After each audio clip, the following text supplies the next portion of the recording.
એવા સર્વે વહાલા વૈષ્ણવોને મારા જય શ્રી કૃષ્ણ.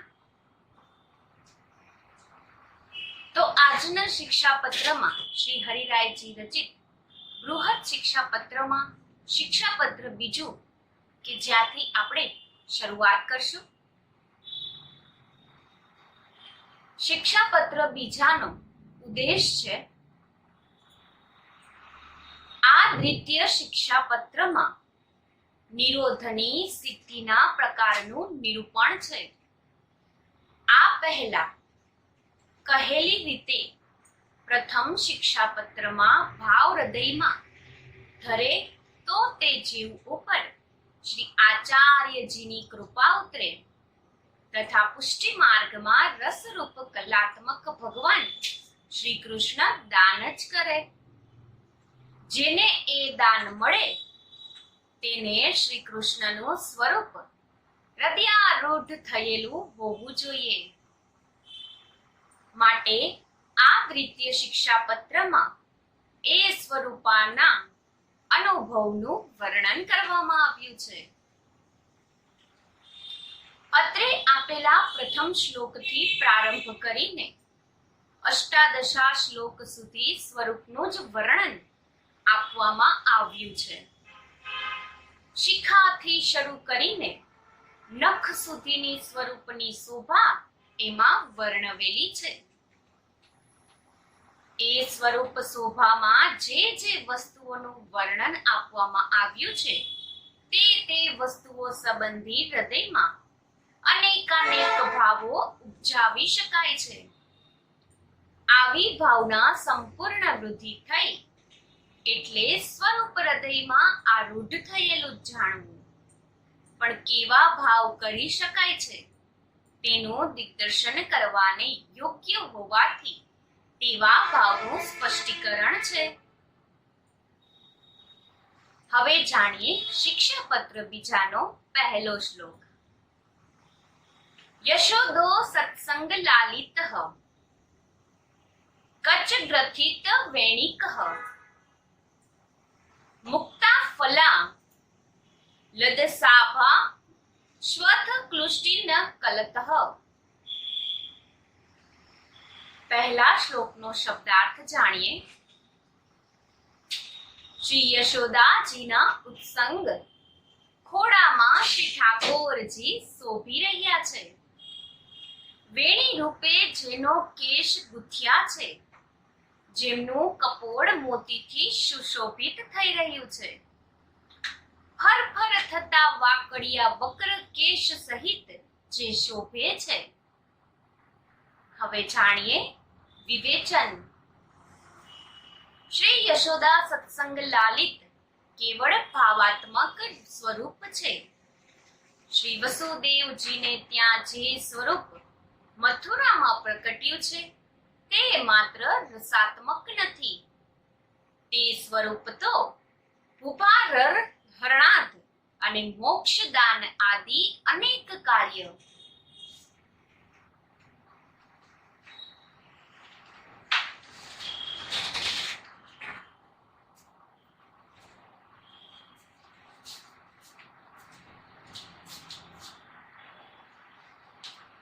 કરણાર્થ પ્રગટ્યું છે. પરંતુ શ્રી યશોદાજીને ત્યાં જે સ્વરૂપ પ્રગટ્યું છે તે તો માત્ર વ્રજ ભક્તોના આનંદ અર્થે પ્રગટ્યું છે. માટે શ્રી આચાર્યજીના પુષ્ટિ માર્ગમાં તો એ જ શ્રી યશોદા ઉત્સંગ લાલિત શ્રી યશોદાજીના ઉત્સંગ ખોડામાં લાલન કરતું રસાત્મક સ્વરૂપ જ સેવા યોગ્ય છે. અને એ યશોદા ઉત્સંગ લલિતામાંય બે પ્રકાર છે.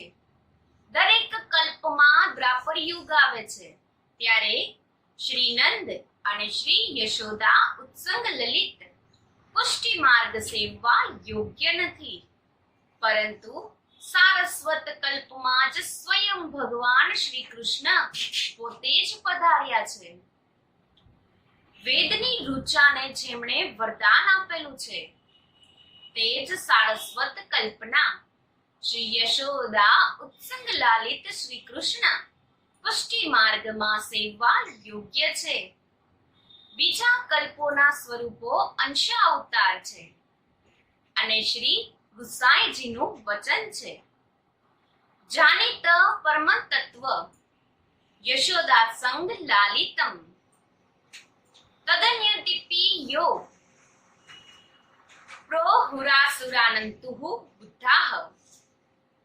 એમનો અર્થ થાય છે શ્રી યશોદા ઉત્સંગ લાલિત શ્રી કૃષ્ણને પરમ તત્વ જાણવો. અન્ય કોઈ પરમ તત્વ છે એવું કહેનારાને આસુર માનવા. હે બુદ્ધિવંતો, સર્વ લીલા તથા સર્વ વસ્તુના કારણરૂપ શ્રી યશોદા ઉત્સંગ લાલિત છે. શ્રી યશોદાજી તેમને ઉત્સંગ ખોળામાં લઈ લાડ લડાવી મગ્ન થાય છે.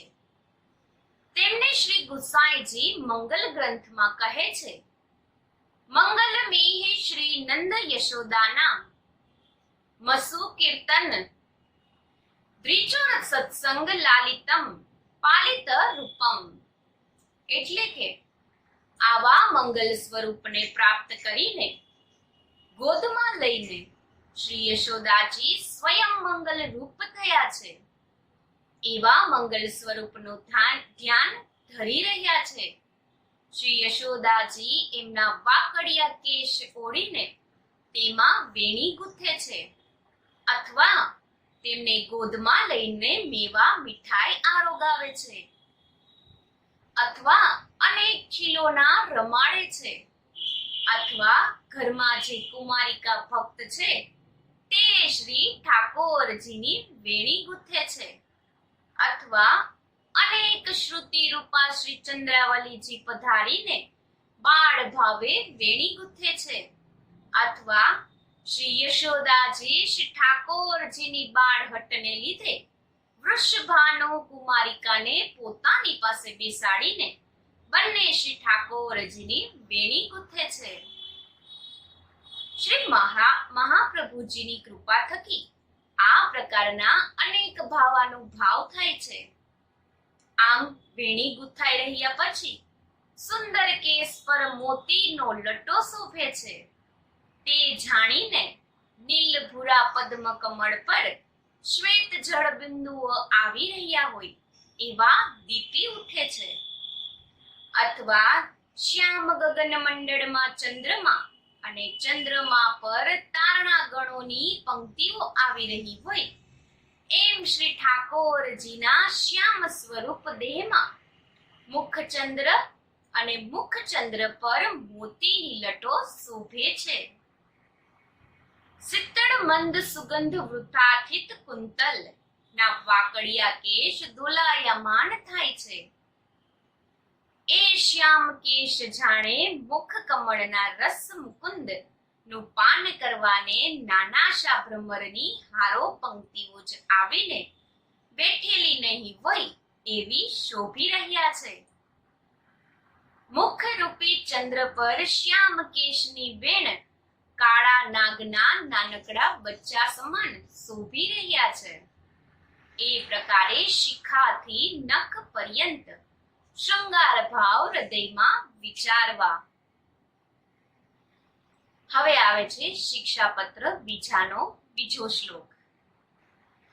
મુક્તા ફલા વલીભાવ પ્રાંત કર્ણ વિભૂષિતઃ કસ્તુરિકા તિલ યુગ ભાલેષુ ભૂષતિ સુંદરઃ. બીજા શ્લોકનો શબ્દાર્થ છે, ભાલના મધ્યથી તે કર્ણ પર્યંતનો ભાગ મુક્તિ મુક્તા ફલની માળાથી શોભે છે. કસ્તુરિકાના તિલક વાળા ભાલ કપાળની શોભા તો અત્યંત સુંદર છે. હવે જાણીએ બીજા શ્લોકનું વિવેચન. ભાલથી બંને કર્ણ સુધી મોતીની લટો બાંધેલી છે. જાણે કે શ્યામ મેઘમાં બગલાની બે હારો પંક્તિઓ શોભા આપતી નહીં હોય એમ દીધી છે. સુંદર કસ્તુરીનું તિલક ભાલ પર બિરાજે છે. શૃંગાર રસાત્મક શ્રી ઠાકોરજીના ભાલ કપાળ ઉપર સર્વકાલ સ્વતઃ સિદ્ધ એવું કસ્તુરીનું તિલક છે. શ્રી ચંદ્રાવલીજીએ શ્રી ઠાકોરજીને સ્વયં પોતાના સંબંધીથી કસ્તુરીનું તિલક કર્યું. મુખ્ય શ્રી સ્વામિનીજીએ શ્રી સ્વરૂપના ભાલ પ્રદેશ ઉપર પોતાના સુવર્ણનું ભૂષણ ધારણ કરાવેલું છે. આમ બધા આભૂષણો ભાવાત્મક છે. હવે જાણીએ શિક્ષાપત્ર બીજાનો ત્રીજો શ્લોક. કાશ્મીરા રાગ વિલક્કા પાલદ્રેશ ચિતિત્રઃ સ્ફુદચ્છતિ યુગ પ્રાપ્ત કુંડલ ધૂમંડિતઃ. ત્રીજા શ્લોકનો શબ્દાર્થ જાણીએ. બંને ગાલ કેસર વર્ણથી ચિતરાયેલા હોય તો તે શોભી રહ્યા છે. બંને કર્ણોમાં ધારણ કરેલા કુંડળની કાંતિથી શોભા વધી રહી છે. હવે જાણીએ ત્રીજા શ્લોકનું વિવેચન. કાશ્મીર એટલે કુમકુમ આદિ કેસરથી બંને ગાલ પર ચિતરેલા કમળપત્રો પર શોભે છે. એ કમળપત્રો શ્રી સ્વામિનીજીનો મનોરથ છે. જેમ કે જ્યારે વિવાહ થાય છે ત્યારે ગાલ પર એવા કમળપત્રો ચિતરવામાં આવે છે. શ્રી સ્વામિનીજીના કમળપત્રો ચિતરીને બતાવે છે અમારી સાથે જ એમનો વિવાહ થશે, અથવા જ્યારે શ્રી યશોદાજી શ્રી ઠાકોરજીને શ્રી સ્વામિનીજીની ગોદમાં પધારીને સ્વયં ગૃહ કાર્યમાં વ્યગ્ર થાય છે ત્યારે શ્રી સ્વામિનીજી શ્રી ઠાકોરજીને એકાંતમાં લઈ જઈ પ્રાર્થના કરે છે કે તમે અમારો ચિરાકાળનો વિવાહ દૂર કરો. ત્યારે શ્રી ઠાકોરજી કિશોર વયને અંગીકાર કરીને શ્રી સ્વામિનીજીના સઘળા મનોરથો પૂરા કરે છે. અને તે સમયે શ્રી સ્વામિનીજી બંને ગાલ પર સ્વહસ્તે કમળપત્રો ચિતરીને વિવાહનો મનોરથ પૂરો કરે છે. મને આ પ્રકારે નિત્ય સુખ આપો એવી પ્રાર્થના કરે છે. દિન દુલ્હે મેરો કુબેર કન્હૈયા. આ પદ અનુસાર અનેક યુગલ લીલા કરી શ્રી સ્વામિનીજી શ્રી યશોદાજીની પાસે આવીને કહે છે આ તમારો પુત્ર અત્યંત ચંચળ છે, કેમ કર્યો રહેતો જ નથી? જેમ તેમ કરીને અત્યાર સુધી તો એને રાખ્યો, એનું મને કોઈ એક સ્થળ તો સ્થિર રહેતું નથી, માટે રમાડી આડ્યો છે. આવા વાક્યોથી શ્રી યશોદાજી પ્રસન્ન થઈને પુત્રને ગોદમાં લઈને ખોળો પાથરીને એવી પ્રાર્થના કરે છે કે મારા પુત્રનો વિવાહ વૃષભના કુમારિકા સાથે થાય. પછી શ્રી યશોદાજીના શ્રી સ્વામિનીજીનો ઉત્સંગ મેવા મીઠાઈથી ભરે છે. એ ભાવથી શ્રી ઠાકોરજીના ગાલ તો ચિતરેલા છે. શ્રુતિ એટલે કર્ણ પર કુંડળ અત્યંત ચંચળ હોય તો શોભે છે. તે કદાચ મકર આકૃતિમાં એટલે કે મગરના આકારના તથા કદાચિત મયુર આકૃતિના મોરના આકારના છે. મકર આકૃતિમાં સ્વકીય ભક્તોના મનોરથો છે અને મયુર આકૃતિના પરકીય ભક્તો ઊભા રહે છે. તેમની કાંતિ કંઠ સ્થળ પર ઝળહળે છે. તે કાંતિ કોટી કંદર્પની છબીને દૂર બેસાડી આવે છે તથા નીલમણીની કાંતિને પણ લજ્જિત કરે છે. હવે જાણીએ શિક્ષાપત્ર બીજાનો ચોથો શ્લોક. ચિબુકાંતલ સદચ પુષઃ સાંજન લોચનઃ નયન પ્રાંત વિલસંત બિંદુશો શોભનઃ.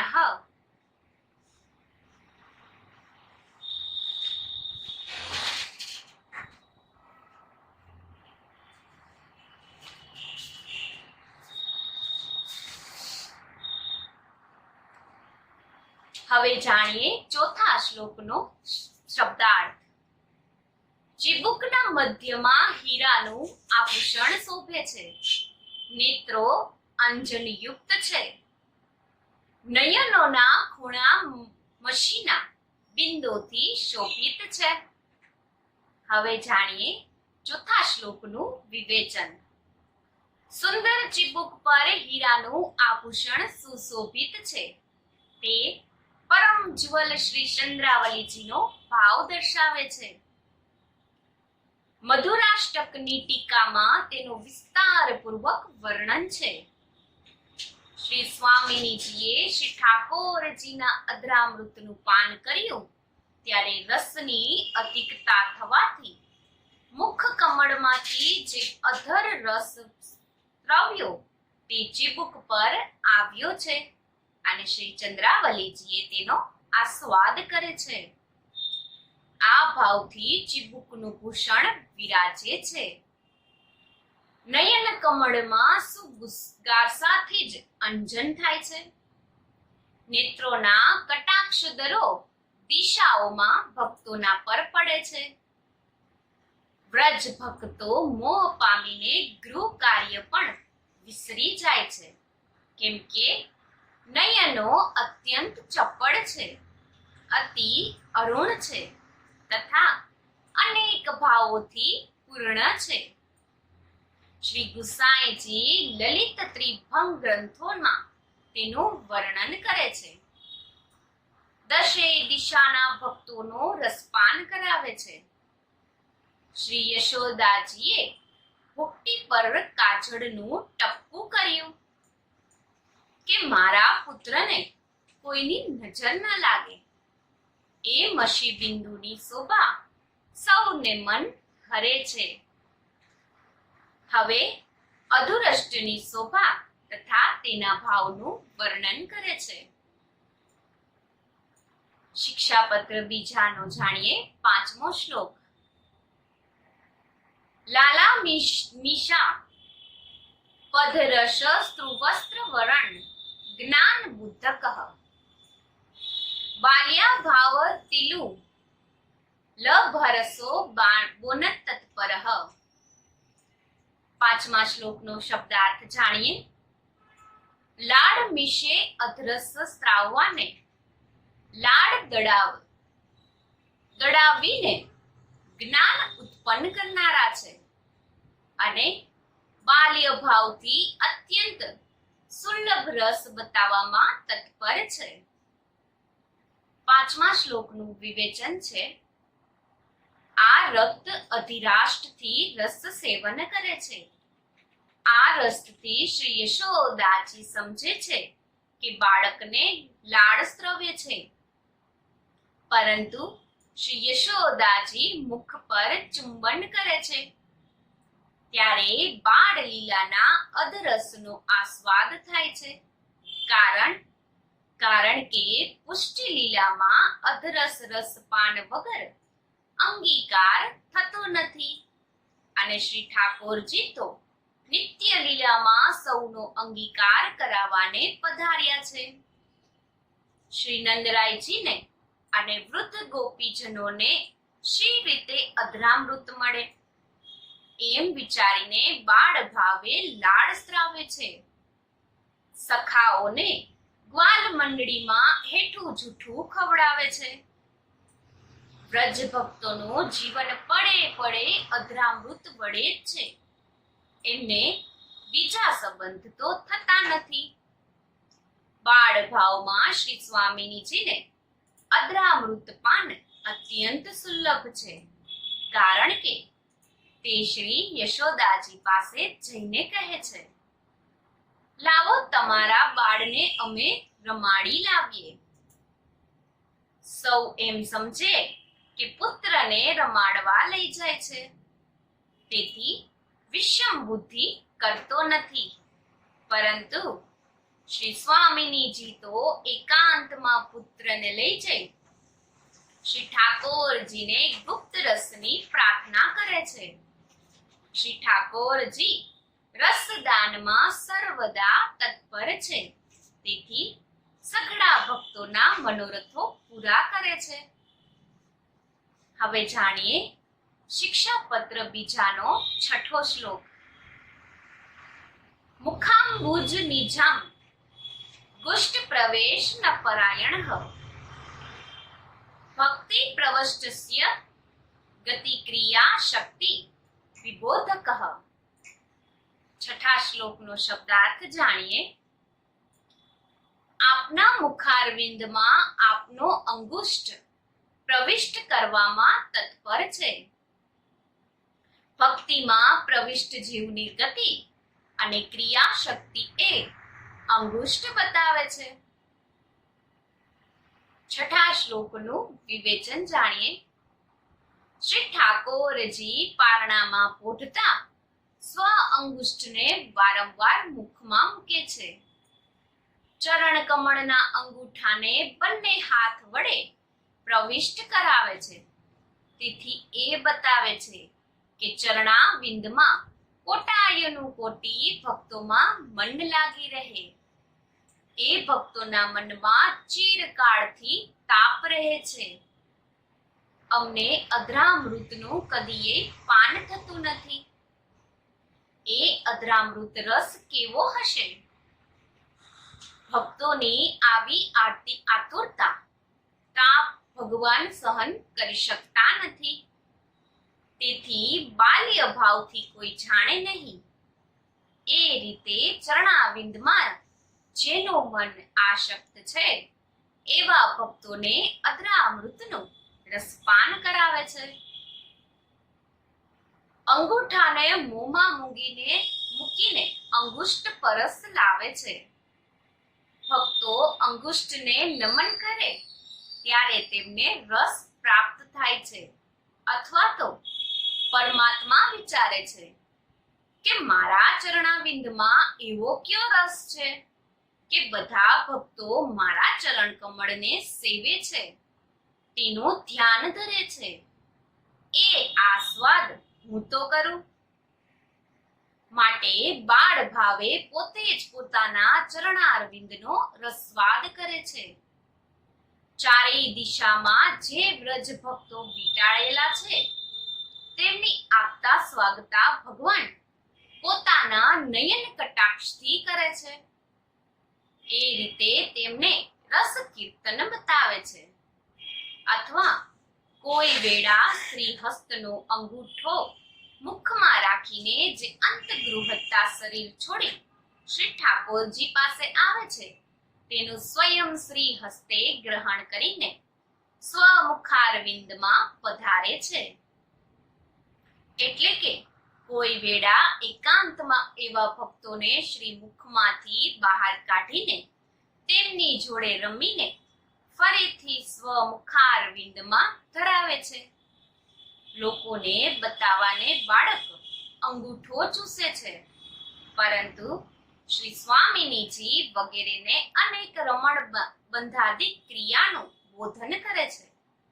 એ પ્રકારે શ્રી ઠાકોરજી જેનો જે અધિકાર તે પ્રમાણે તેને તેવું રસપાન કરાવે છે. હવે જાણીએ શિક્ષાપત્ર બીજાનો 7મો શ્લોક. ગીવા લગ્ન લંસ મુક્તા ફલ લાવી ભૂષણ તદુતરસત્વ શવર્ણમણી લાતિ મોહન. 7મા શ્લોકનો શબ્દાર્થ જાણીએ. કંઠમાં ચમકતી મોતી માળાથી શોભે છે અને તેના પર સુવર્ણના મણકાની માળા છે, માટે અતિશય મોહ ઉત્પન્ન કરે છે. હવે જાણીએ 7મા શ્લોકનું વિવેચન. કંઠ પર આવી રહેલી મોતી માળા પર કંઠ શોભે છે. તેના પાસે સોનાના મણકાની ગૂંથેલી મણિમાળા છે. મોટે ભગવાન પોતાના ભક્તોને બતાવે છે કે હું તમને નિરંતર કંઠમાં રાખું છું.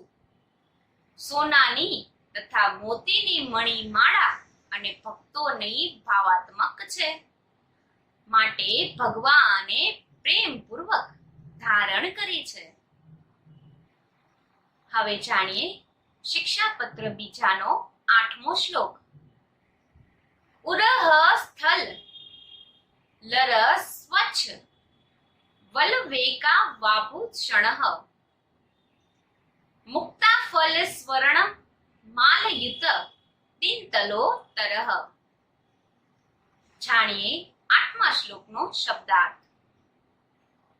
જેમના ઓર સ્થળ પર શોભિત સ્વચ્છ શ્વેત સફેદ તથા નહોરા વાંકા વાઘના નામની આભૂષણ શોભે છે અને જેમનું કૃદ્રુન્ય યુક્ત ઉદર સુવર્ણ માળા અને મુક્તા ફળની માળાથી શોભે છે. હવે જાણીએ 8મા શ્લોકનું વિવેચન. ઓર સ્થળ પર કેસરી સિંહોના નખ એટલે કે નહોર સુંદર શોભે છે.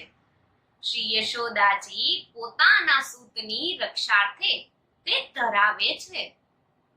રાસ વગેરે લીલા વિહારમાં નખદાન કરે છે.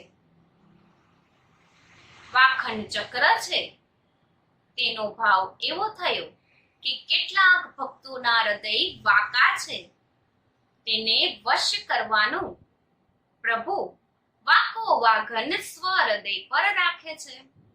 એમ કરીને તેઓ બતાવે છે કે હું એ ત્રિભંગી વાકો છું. આમ ભક્તોના હૃદયમાં સાંધી કરીને પોતાના ભક્તોને હૃદયમાં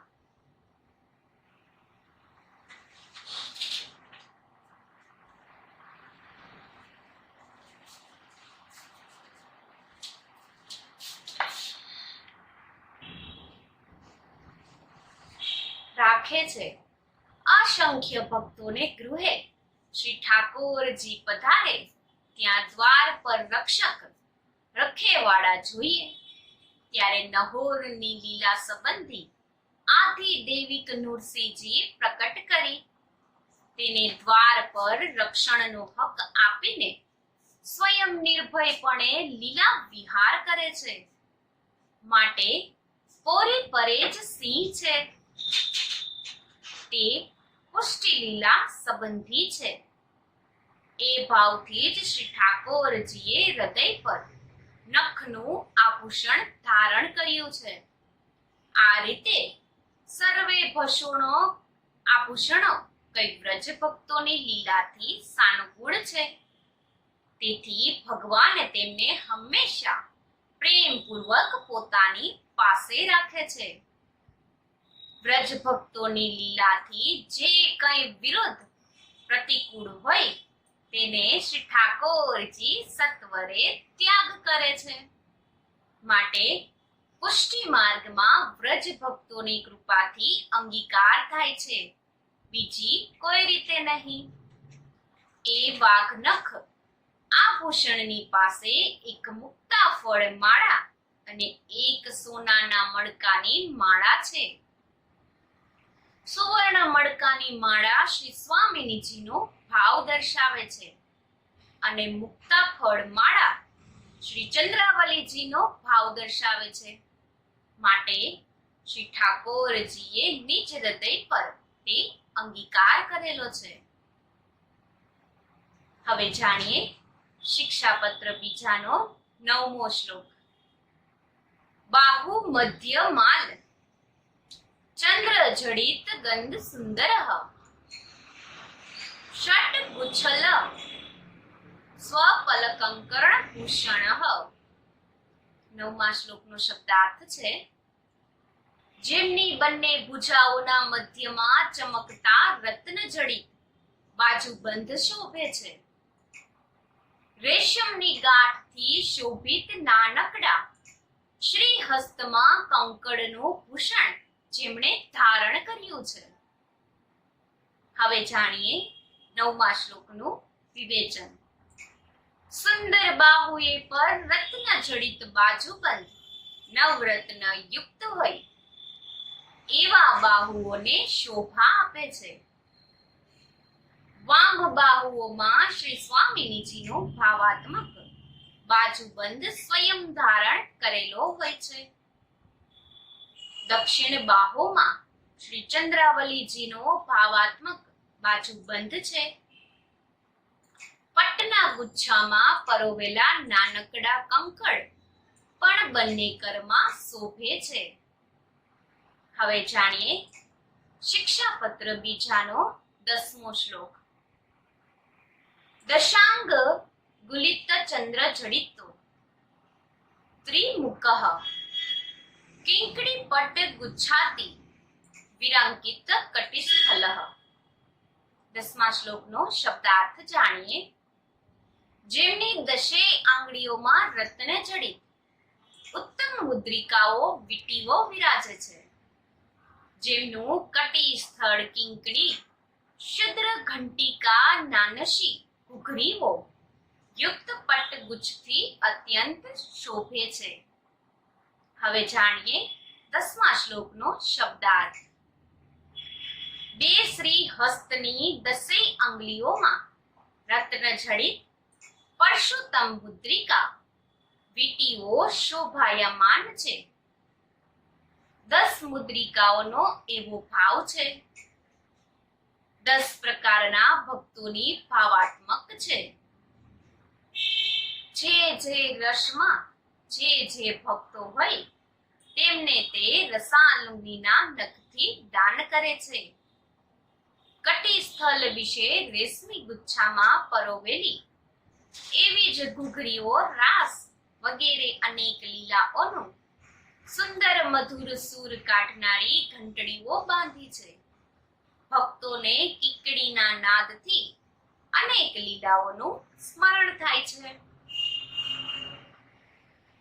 તો શિક્ષાપત્ર બીજાનો અહીં આપણે 10મા શ્લોક સુધી પૂર્ણ કર્યું ને કાલે આપણે શિક્ષાપત્ર બીજાથી 11મા શ્લોકથી શરૂઆત કરશું.